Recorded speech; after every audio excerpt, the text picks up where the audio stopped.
Honorable President of the Institute, Shri Agrawal ji, Honorable Vice President, Rampa sir,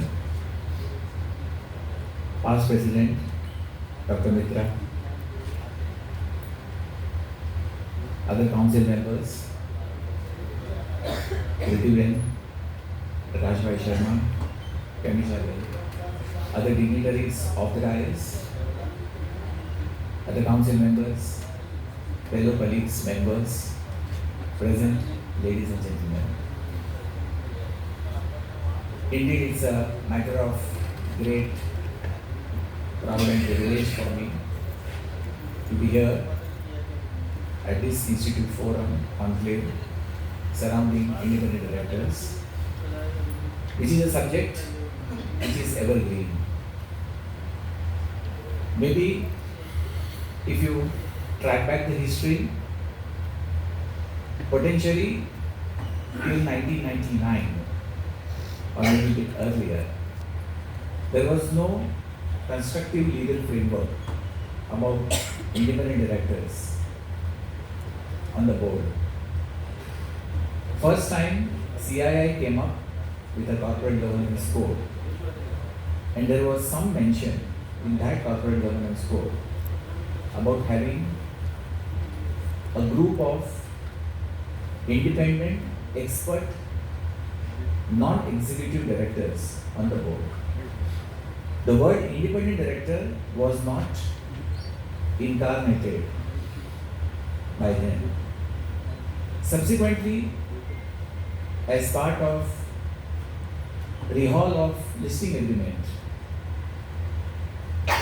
that first time SEBI came up with a concept of independent directors by putting certain provisions and requirements in clause 49.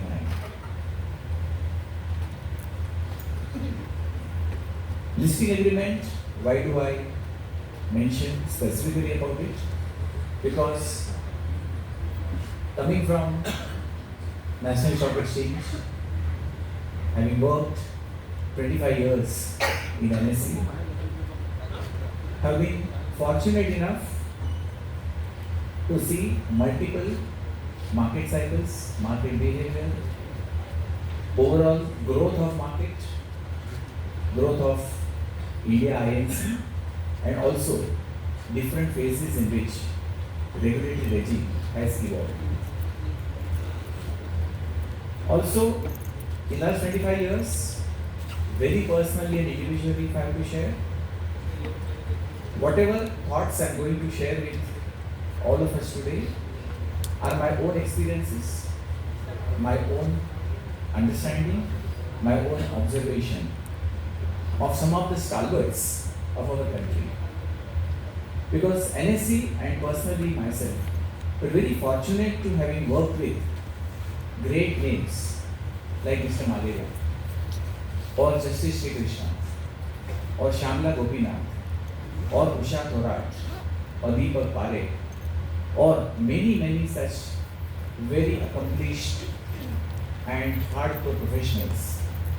Dr. R.H. Patil, who was the founding MD of NSE, were the people who actually taught India INC what it means to serve on the board, more particularly what it means to serve on the board as an independent directors. So some of my thoughts, some of my narratives, some of my experiences that I will share largely comes out of my observations and having worked closely with them, how they have looked at the board and the governance part of the board. First and foremost, when you think of or talk about independent directors, one of the key expectations, whether legally or morally, from any independent director is about the word independence. And when you visualize what kind of independence people talk about from this set of people is independent thinking, independent view, independent, specialized experience and their own independent skill sets which they bring to the board. In all of these 3 or 4 areas, when we talk about independent, it takes us to the next layer, that independence means not to get carried away, not to have any conflict of interest, not to get swayed by, not to get influenced by a particular lopsided view. Now, how generally in boards happens is that there are 3 constituents for every item that gets discussed at a board level. The first level constituent obviously is the company and the management who brings to the table certain proposals. The second constituent obviously is the executive director or directors, maybe the chairman or the MD CEO or other executive directors, who are day in and day out ingrained and in detail involved in the operations of the organization. And the third constituent, looking at the same proposal or the agenda item, is a group of independent directors who are supposed to be the experts in their field. Now, obviously, out of these 3 constituents, 2 of the parties, that is the operating management and the executive directors, MD and CEOs, being part and parcel of that proposal, have significant attachment, have significant lopsided view, have significant emotional connect to that proposal. And it's very common human behavior that when you have an idea, when you propose an idea, you consciously or subconsciously get attached to it. And therefore, in that phase, everything looks well justified, everything looks appropriate, everything looks always good for the organization because it is your idea and I cannot go wrong. That's a human psychology. Independent directors, in that moment and phase, brings their independent judgment,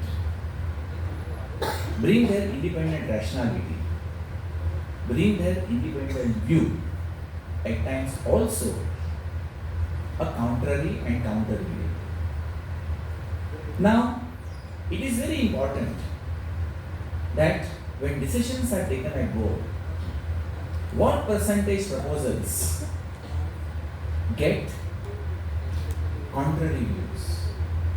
In a board, out of 10 agenda items, if all 10 are approved without any major discussion, to my very individual thinking, that's not a healthy board. It is not about fighting, it's not about debating, but it's about looking at a proposal 360-degree view. Because every proposal, every idea, whereas it brings to the fore a lot of opportunity, it also brings to the fore something called as risk, brings to the fore something called as some governance level scrutiny required for that proposal. That's where independent directors play a very significant role. That is the first expectation out of the independent directors as a group. The second expectation is surrounding objectivity. Now, objectivity comes only when A, you don't have any personal interest in that proposal. Now, there are many proposals which get discussed at the board, wherein you have significant company success, attached to the company success, significant individual success, both financial and non-financial. Attached with that proposal is also significant visibility in terms of competition, market, your overall brand, reputation, so on and so forth. The objectivity part is about whether what we are trying to do is right or not. And in life, beyond a particular point, things are black and white. People say there are gray areas and there will be shades of gray also, but largely things are generally in corporate world black or white. Now, it is the independent directors who try to look at every proposal, whether it is a completely go-ahead proposal or it is not a go-ahead proposal. The other nuance I have experienced and seen when board discussions happen is generally not everyone and anyone is wanting to take counter positions. But in life, it is always important to also have counter view. Nandaji talked about parents, mother. In life, for the well-being of the child, the only person who will give truthful advice, the only person who will give bittermost medicine to the child is mother. The reason is that mother knows what is in the ultimate well-being of the child. Independent directors, the counter view of independent directors is something like the medicine to the child and the mother. Because end of the day, independent directors are not emotionally connected to the proposal or to the idea. The third important expectation or the behavior of independent directors, which I have observed and experienced, is they are significantly mature sounding board to the CEO and to the chairman. Because not all days go good in corporate life. Not every moment is a blissful moment. There would be issues, there would be crises, there would be debacles. At that point in time, the most accomplished businessmen also need some mature, independent, dispassionate, truthful advice, and that can come only out of independent directors. This is the important ingredient and the value, to my mind, independent directors bring to the boardroom, both collectively as a board and individually as a sounding board to the chairman and or to the MD CEO. While we talk about difficult situations, more often than not, we also read and hear when any issue happens in any company, any default, any debacle, any non-governance moments arise in any organization, the first question investors and common man ask is, what were independent directors doing on this board? There were certain discussions and remarks surrounding whether independent directors should have equal roles and responsibility as that of executive directors. Whether independent directors are responsible for everything and anything that happens in the company while they are not running day-to-day operations. If you examine the legal framework, if you examine the past experiences and the evidences, there is no difference currently in any country and in our country between role responsibility of independent directors and non-independent directors. The task becomes therefore much more difficult that while you are meeting once in 2-3 months at a board meeting level, while you are meeting only certain surface level overall key management personnel, not running day-to-day operations, not involved in day-to-day activities, yet when your role and responsibility are equal to that of executive director, independent directors have to be much more careful, sincere, serious, deeper and independent in their approach when they are dealing with the corporate decisions. Because when things go wrong, independent directors cannot say that we have not looked at this, we were not involved in day-to-day management, we were not presented with the right set of data, we were not aware of this kind of background. All those things legally are not the tenable arguments any independent directors can ever make when things go wrong. And that's why both Companies Act and more particularly SEBI has such an elaborate corporate governance code and such an elaborate LODR and such an elaborate formats and data submissions to independent directors, including certain basic skill sets that independent directors must possess. And those skill sets run through 4 or 5 things. First and foremost, independent directors are expected to have significant skill sets in the area of governance and general administration. That's the first bucket. The second bucket, independent directors need to have the skill sets in is a traditional finance and accounting area. The third skill sets is legal and compliance. The fourth skill sets, since large part of businesses are now technology enabled, is the technology area. May not be expert level, but at least at a basic understanding level. And the fifth area, which is emerging area, is the ESG framework. So these 4 or 5 areas are a fundamental basic skill sets that any and every independent director is expected to possess for her or him to perform the role of independent director in an effective manner. One more important aspect we also have to be talking about or caring about is what tendency and what temptation and what behaviors independent directors should avoid doing.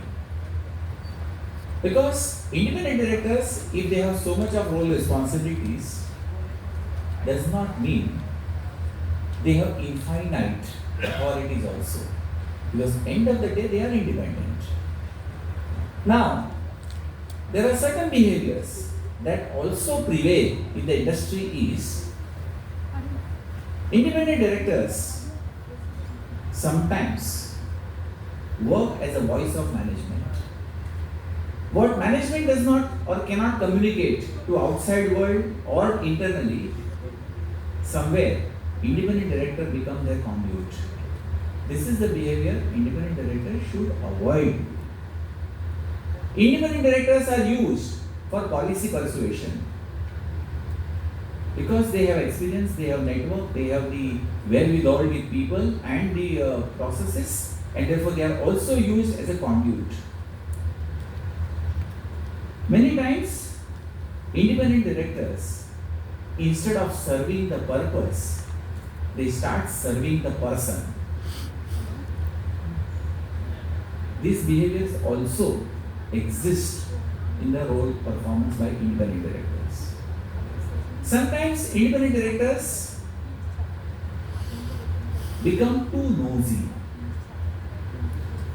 But end of the day, law expects independent directors to be more of facilitator, more of conscious keeper, more of supervisory level, more to do with facilitating the growth and not become obstacles to the day-to-day performance.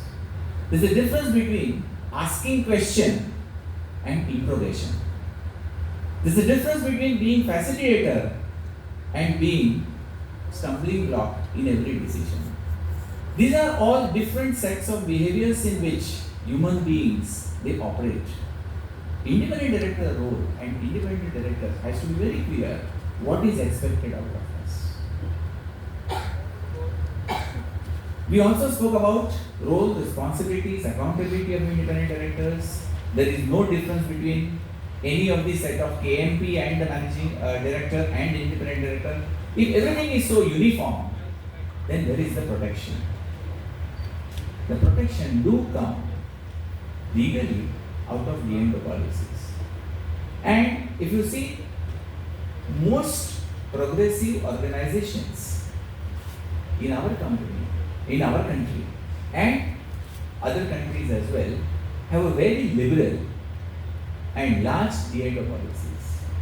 So till the time you as an independent director have performed your duties within the given framework, the way it was expected, with certain set of information and data provided to you, and with best of your abilities and experiences, and till the time there is no element of legally, as they call it, mens rea.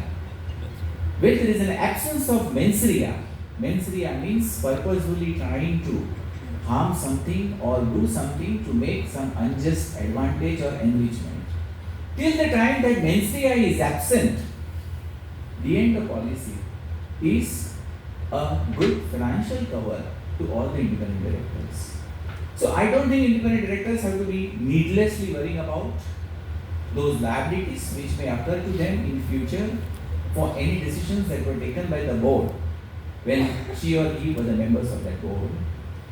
Having said that, it is important that independent directors play their role very productively, be supportive to the organization's goal and decisions. At the same time, they have to be watchful and careful. Lastly, the expectation from independent directors is a very judicious and balanced approach of all stakeholders. And typically, any company that you may visualize will have minimum 4 or 5 stakeholders, starting with customer, clients, investors, namely shareholders, employees, if you are a regulated entity, then regulators, and obviously the society and government at large. All the interests of all these stakeholders have to be very balanced way, have to be catered to, and it is these independent directors who has the responsibility to bring that balance. And I don't think, other than independent directors, anybody in the board can perform that role with that judiciousness, that expertise, and that maturity. Thank you so much. Indeed, it was a great pleasure interacting with all of you, and I'm sure the Institute will continue conducting this kind of conclaves. You have eminent speakers. After this, 3 panels, all of them